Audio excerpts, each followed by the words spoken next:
Meu querido e minha querida, a paz do Senhor, tudo bem? Esse é o canal Tutano de Jeová, não se conforme, se transforme. Sejam todos bem-vindos a mais uma videoaula da nossa Escola Bíblica Dominical de Adultos, desse segundo trimestre de 2025, que tem como tema, e o Verbo se fez carne, Jesus sob o olhar do apóstolo do amor. E hoje nós estudaremos a lição de número 12, do julgamento à ressurreição. Se você perdeu a lição anterior, pode clicar no card no canto superior direito e conferir como foi a nossa aula. E antes de iniciarmos a aula de hoje, se você é novo, se você é nova por aqui, se inscreva no canal, curta, comenta, compartilha. Só assim o YouTube vai entender que esse canal é relevante. Sim, não se esqueça de ativar o sininho para que você seja notificado quando os próximos vídeos estiverem disponíveis. E sem mais delongas, vamos à aula. Texto áureo. E, quando Jesus tomou o vinagre, disse, está consumado. E, inclinando a cabeça, entregou o Espírito. João 19 verso 30. Verdade prática. Na cruz, Jesus triunfou sobre o pecado. Na ressurreição, conquistou a vitória sobre a morte. Leitura bíblica em classe. João capítulo 19 verso 17 e 18, versos do 28 ao 30, e capítulo 20 versos do 6 ao 10. Capítulo 19 versos 17 e 18. E, levando ele as costas à sua cruz, saiu para o lugar chamado Calvário, que em hebraico se chama Gólgota, onde o crucificaram, e, com ele, outros dois, um de cada lado, e Jesus no meio. Versos do 28 ao 30. Depois, sabendo Jesus que já todas as coisas estavam terminadas, para que a escritura se cumprisse, disse, tenho sede. Estava, pois, ali um vaso cheio de vinagre. E encheram de vinagre uma esponja e, pondo-a num risopo, chegaram na boca. E, quando Jesus tomou o vinagre, disse, está consumado. E, inclinando a cabeça, entregou o Espírito. João 20 versos do 6 ao 10. Chegou, pois, Simão Pedro, que o seguia, e entrou no sepulcro, e viu no chão os lençóis, e que o lençol que tinha estado sobre a sua cabeça não estava com os lençóis, mas enrolado, num lugar à parte. Então, entrou também o outro discípulo, que chegara primeiro ao sepulcro, e viu, e creu. Porque ainda não sabiam a Escritura, que diz que era necessário que ressuscitasse dos mortos. Tornaram, pois, os discípulos para casa. Apresentação da lição. O Evangelho de João, ao narrar o sacrifício e a vitória de Jesus, revela a concretização do plano redentor de Deus. Para uma melhor compreensão desse plano, esta lição aborda 3 momentos essenciais. Número 1, a prisão e condenação de Jesus. Número 2, a sua crucificação, morte e sepultamento. E, por fim, número 3, a sua gloriosa ressurreição. Podemos incentivar os alunos a perceberem como os textos bíblicos da leitura bíblica em classe demonstram o cumprimento das Escrituras e a manifestação do amor divino. Esses textos nos convidam a refletir sobre a cruz e a ressurreição como pilares da nossa fé e esperança. Os acontecimentos relacionados com a prisão, crucificação e ressurreição de Jesus transcendem meros relatos históricos, constituem verdades que transformam e influenciam a fé cristã. Portanto, entender o sacrifício de Cristo enriquece a nossa gratidão e dedicação a Deus.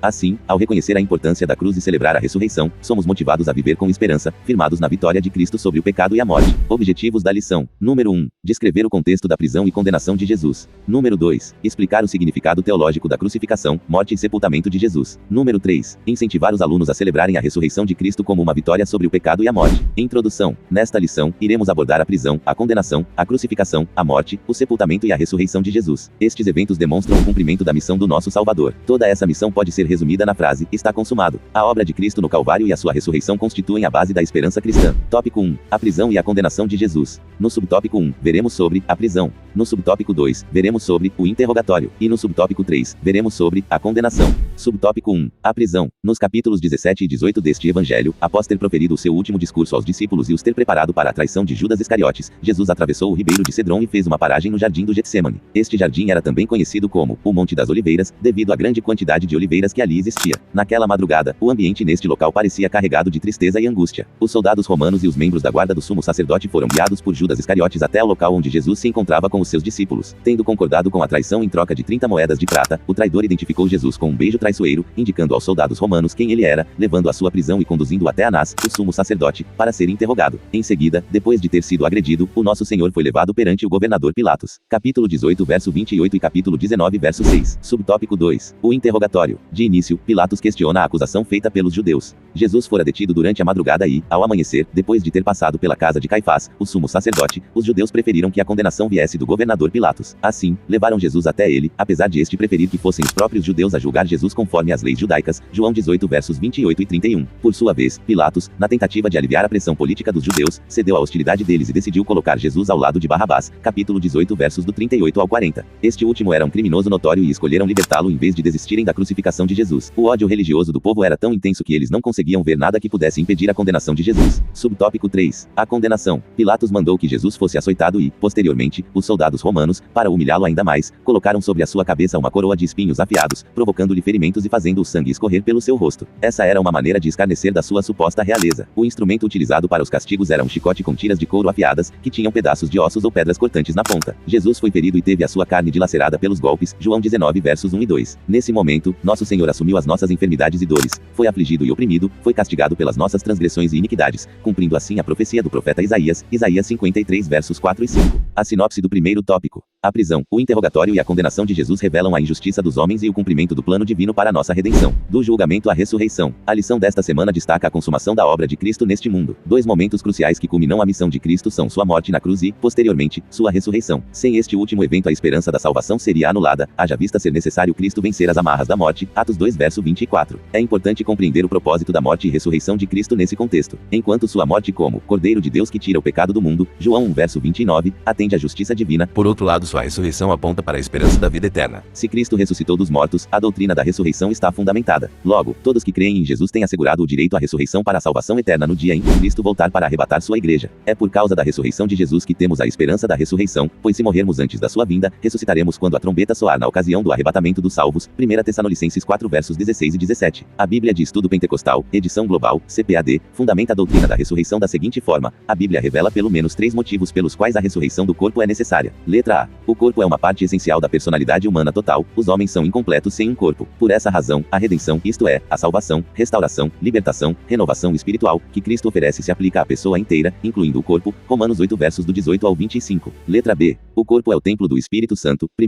Coríntios 6 verso 19, para aqueles que seguem a Cristo. No momento da ressurreição, ele se tornará novamente um templo do Espírito. Letra C. A fim de desfazer o resultado trágico do pecado em todos os níveis, o inimigo final da humanidade, a morte do corpo, deve ser vencido pela ressurreição. 1 Coríntios 15 verso 26. Nossa ressurreição corpórea é garantida pelo fato de Cristo ter ressuscitado dos mortos. Mateus 28 verso 6, Atos 17 verso 31, 1 Coríntios 15 verso 12 e do verso 20 ao 23. Apesar de muitos estudiosos do meio secular questionarem ou até mesmo negarem a ressurreição de Jesus, temos a promessa bíblica de que nossa esperança não será malograda. Provérbios 23 verso 18. O autor da carta aos Hebreus endossa que retenhamos firmes a confissão da nossa esperança, porque fiel é o que prometeu. Hebreus 10 verso 23. Nestes últimos dias, os crentes são convocados à vigilância quanto à santificação e a buscarem a renovação espiritual para o exercício de uma fé genuína, tendo em vista que o arrebatamento dos santos pode ocorrer a qualquer momento. Tópico 2. Crucificação, morte e sepultamento de Jesus. No subtópico 1, veremos sobre o caminho do Calvário. No subtópico 2, veremos sobre a missão foi encerrada. E no subtópico 3, veremos sobre o sepultamento. Subtópico 1. O caminho do Calvário. Após a tentativa de Pilatos evitar a crucificação e libertar Jesus, não conseguiu impedir o castigo mais severo. Finalmente, no versículo 16, lê-se: então, entregou-lhe, para que fosse crucificado. João 19 verso 16. Sob os açoites dos soldados, Jesus carregava a sua cruz até chegar ao Gólgota, local conhecido como lugar da caveira, devido à forma que o monte apresentava. Em João 19 verso 18, menciona-se que o Gólgota era um lugar público onde as pessoas podiam testemunhar o horrível drama ao qual os soldados romanos submetiam os condenados. Nos evangelhos sinóticos, Mateus, Marcos e Lucas, foram registrados detalhes sobre os eventos durante a crucificação do Senhor. Ao lado de Jesus, à sua esquerda e à sua direita, estavam dois outros homens acusados como criminosos. Lucas 23 versos do 40 ao 43, sendo que Lucas narra o arrependimento de um deles enquanto o outro zombava de Jesus. É curioso notar que o profeta Isaías também mencionou isso anteriormente, no capítulo 53 verso 12, afirmando que ele foi contado com os transgressores. Subtópico 2. A missão foi encerrada. Como homem, Jesus experimentou a sede, que foi a sua última necessidade humana, antes de morrer na cruz. A sua sede física foi momentânea e aliviada por uma esponja, que não continha água, mas vinagre, oferecida pelos soldados romanos. Ao pedir água para saciar sua sede, nosso Senhor tinha plena consciência de que a Escritura estava se cumprindo e que aquele momento final, como homem, se aproximava. Assim, ciente de que sua missão na terra estava completada, verso 28, não hesitou em proclamar a vitória do plano divino ao afirmar: está consumado. João 19 verso 30. A obra de Jesus estava concluída. O seu grito não era de derrota, mas sim uma declaração da realização de uma tarefa confiada pelo Pai. Subtópico 3. O sepultamento. No versículo 38, aparece um homem que admirava Jesus e era um discípulo discreto e reservado, chamado José de Arimateia. Ele fazia parte do Sinédrio, Marcos 15 verso 43, e era uma pessoa abastada, Mateus 27 verso 57. Devido ao temor que tinha dos judeus, mantinha-se afastado dos discípulos, mas conseguiu vencer esse medo ao reunir coragem para se dirigir a Pilatos e solicitar o corpo de Jesus para o sepultamento. João 19 verso 42. A informação contida no texto sugere que o túmulo onde Jesus foi sepultado não ficava longe do Monte do Calvário. A sinopse do segundo tópico. O caminho do Calvário, o desfecho da missão de Jesus e o seu sepultamento ilustram o sacrifício redentor e o cumprimento das Escrituras. O sepultamento de Jesus. No capítulo 19 versos do 38 ao 42. Mais tarde, verso 38, certo José pede a Pilatos o corpo de Jesus, e Pilatos lhe concede o pedido. João conta duas coisas sobre este homem. Ele é de Arimateia e é crente secreto em Jesus. Este José só aparece no relato do sepultamento de Jesus nos evangelhos. Lucas 23 versos 50 e 51 diz que Arimateia era uma cidade dos judeus.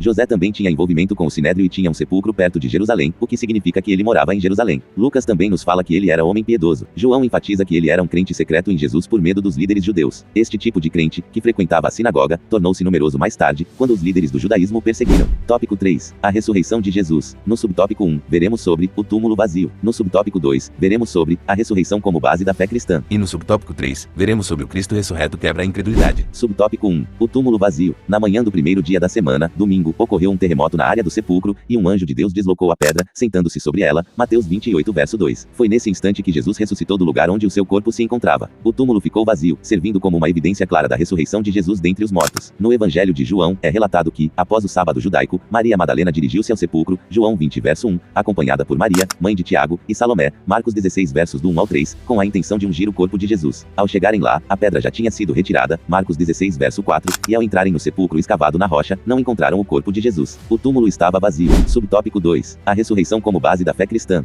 Em sua abordagem sobre a importância da ressurreição, o apóstolo Paulo dirigiu-se aos coríntios afirmando que Cristo ressuscitou dos mortos, e que, se essa afirmação não fosse verdadeira, a nossa fé e a nossa mensagem seriam inúteis. 1 aos Coríntios 15 versos do 12 ao 14. Existem pelo menos duas razões para crermos na ressurreição do Senhor. A primeira baseia-se nas palavras de Jesus que afirmara ser necessário que ele ressuscitasse dentre os mortos, João 20 verso 9. A segunda razão é o fato de Pedro e João terem que Jesus já não estava no sepulcro quando souberam do túmulo vazio, capítulo 20 versos 6 e 7. No entanto, quando Maria Madalena olhou novamente para dentro do túmulo e viu dois anjos de Deus que lhe asseguraram que Jesus estava vivo, ela não conseguiu imaginar que seria a primeira pessoa a contemplar Jesus de forma gloriosa. João 20 versos do 11 ao 17. Ele a instruiu para comunicar aos discípulos que ele estava vivo e que brevemente teriam a oportunidade de vê-lo também, capítulo 20 versos 18 e 19. E no subtópico 3, veremos sobre o Cristo ressurreto quebra a incredulidade. Apesar do receio e da incredulidade de alguns dos discípulos, mesmo após ouvirem o testemunho de Pedro e João, e em especial, de Maria Madalena, que viu Jesus e falou com ele pessoalmente, Jesus apareceu entre os discípulos no primeiro dia da semana. Ele surgiu no meio deles e disse: "Paz seja convosco", João 20 verso 19. Em outras ocasiões, nosso Senhor também se manifestou aos discípulos antes da sua ascensão ao céu, João 21 verso 1 e 2. A Pedro e a alguns outros que o seguiam, Jesus revelou-se novamente e realizou o milagre da pesca abundante, João 21 versos do 3 ao 11, uma prova do poder do Cristo ressuscitado. Seria impossível permanecer incrédulo depois de testemunhar o Cristo que venceu a morte. A sinopse do terceiro tópico. A ressurreição de Jesus, evidenciada pelo túmulo vazio, é a base da fé cristã e transforma a incredulidade em convicção. Ressurreição. O capítulo 20 é o clímax do Evangelho. 4 das 5 sessões neste capítulo contêm estados semelhantes para os discípulos. Cada sessão começa com um estado de medo